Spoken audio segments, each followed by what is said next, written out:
हो चुके हैं। तो इसमें कितने 15, यानी कि अभी आपको याद होना चाहिए अभी राजस्थान में जो विधानसभा चल रही है, कौन सी विधानसभा चल रही है आपको याद होना चाहिए, तो 15वीं विधानसभा चल रही है, आपको याद होना चाहिए। अगला क्वेश्चन आपको क्या है, राजस्थान में कितने विधानसभा चुनाव क्षेत्र क्रमशः अनुसूचित जाति और अनुसूचित जनजाति के लिए उम्मीदवारों के लिए आरक्षित किए गए हैं। तो इसमें आपको याद होना चाहिए कि एससी के लिए 34 और एसटी के लिए 25 आरक्षित क्षेत्र घोषित की गई है, आपको याद होना चाहिए। और अगला क्वेश्चन आपको देखिए क्या है इसमें, निम्न में से कौन से विधानसभा चुनाव में राजस्थान विधानसभा के सदस्यों की संख्या 184 से बढ़कर 200 कर दी गई है, आपको याद होना चाहिए। तो ये आपका छठी जो आपको विधानसभा जो चुनाव था उसमें आपको याद होना चाहिए कितनी 184 सीटों से लेकर 200 तक कर दी गई थी, आपको याद होना चाहिए। ये वेरी वेरी इंपॉर्टेंट और महत्वपूर्ण क्वेश्चन हैं जो कि पिछले एग्जाम में आए हुए हैं और आपके आने वाले एग्जाम में बहुत ही महत्वपूर्ण साबित होंगे।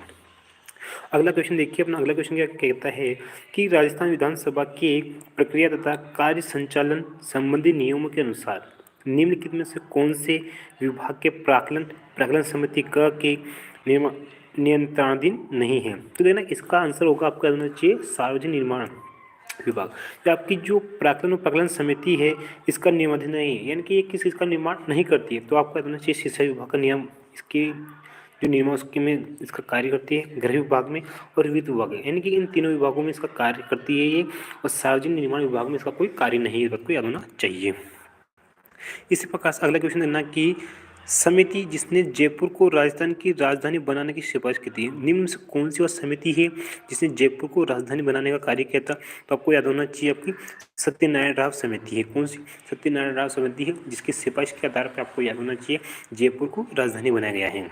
अगला क्वेश्चन ध्यान रखना है आपको, राजस्थान विधानसभा का अध्यक्ष निम्नलिखित में से किस समिति का पदेन अध्यक्ष होता है। किसका, राजस्थान विधानसभा का जो अध्यक्ष होता है वो किसका पदेन अध्यक्ष होता है, आपको याद होना चाहिए। तो आपको याद होना चाहिए कि नियम समिति और नियम उप समिति, कौन सी नियम समिति और नियम उप समिति का अध्यक्ष यानी पदेन अध्यक्ष होता है।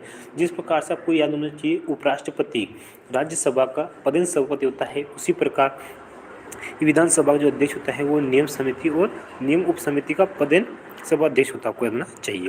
अगला क्वेश्चन देखिएगा कि निम्नलिखित में से राजस्थान किस क्षेत्रीय परिषद में शामिल है। तो आपको याद होना चाहिए उत्तरी क्षेत्र में, किसमें उत्तरी क्षेत्रीय परिषद में आपको याद होना चाहिए राजस्थान शामिल है, आपको याद होना चाहिए।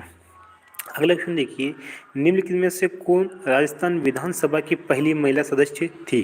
कौन सी महिला, इनकी तो आपको याद होना चाहिए यशोदा देवी। तो कौन सी राजस्थान विधानसभा किसकी, राजस्थान विधानसभा की पहली महिला सदस्य कौन थी, आपको याद होना चाहिए यशोदा देवी थी। कौन थी, आपको याद होना चाहिए यशोदा देवी थी।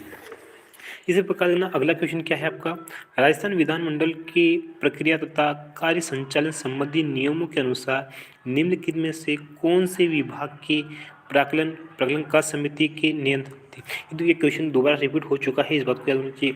जो भी RS 2021 में आया हुआ था इसमें आपको वो तीसरा आंसर हो जाएगा, जो सार्वजनिक निर्माण विभाग में इसका कोई उल्लेख नहीं होता है।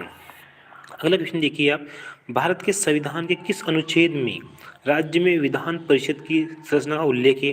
तो ये आर्टिकल 171 कहता है जिसमें विधान परिषद का उल्लेख है, और 170 में विधानसभा का, किस सितर सभा कौन सी होगी, सितर सभा, यानी कि 170 में विधानसभा का उल्लेख है, इस बात को याद होना चाहिए। अगला क्वेश्चन है आपका, राजस्थान विधानसभा में अध्यक्ष की अनुपस्थिति में अविलंबनीय मामलों में निम्नलिखित में से कौन अध्यक्ष की ओर से विधेयक को प्रमाणित कर सकता है। तो इसका आंसर होगा उपाध्यक्ष, यानी कि विधानसभा का अध्यक्ष अगर अनुपस्थित है तो उपाध्यक्ष वहाँ का कार्यभार संभाल लेगा, इस बात को याद होना चाहिए। अगला क्वेश्चन है, राजस्थान में कितने विधानसभा चुनाव क्षेत्र क्रमशः अनुसूचित जाति और अनुसूचित जनजाति के उम्मीदवारों के लिए आरक्षित है। यह भी क्वेश्चन भी दोबारा इसमें रिपीट हो चुका है। इसका आंसर हो जाएगा 34 और 25, यानी कि SC के लिए तो 25 है और SC के लिए तो 34 है, ST के लिए 25 क्षेत्र आरक्षित है, इस बात को याद होना चाहिए। देखिए इसमें 15 क्वेश्चन दिए गए हैं कि 15वीं राजस्थान विधानसभा के प्रोटेम अध्यक्ष कौन थे। 15वीं जो आपकी जो बनी हुई थी आपकी जो विधानसभा थी उसका प्रोटेम स्पीकर किसे बनाया गया था, तो गुलाब चंद कटारिया। किसको बनाया गया था, इसमें गुलाब चंद कटारिया को बनाया गया था। और इसी प्रकार के वीडियो के साथ बनने के लिए मेरे साथ जुड़े रहिए। ओके, थैंक यू, धन्यवाद।